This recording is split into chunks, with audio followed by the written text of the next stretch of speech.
oslovene na bikini. Ja som body fitness nikdy nebola. Áno, ale mala si formu, ktorá pripomínala body. Ja som ťa tak chcel vidieť, to je pravda, kvôli tomu, že tá forma je fakt veľmi dobrá. Čo sa týka tvojich súťažných výsledkov, ktoré si najviac ceníš, prezraď mi? Teraz napríklad tú poslednú, čo som skončila v Revúcej, druhá.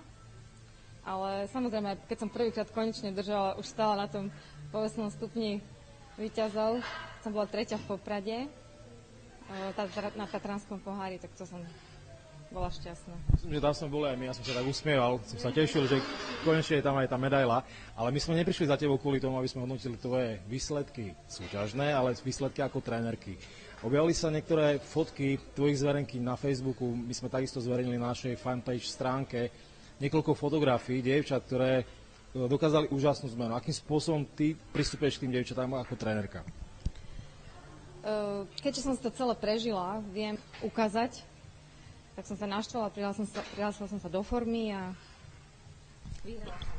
Vyhrala si, ja si na to pamätám, myslím, že to bol rok 2007 alebo 2008. Tak. Krátko na to si sa objavila aj na súťažnej scéne. Ja som bola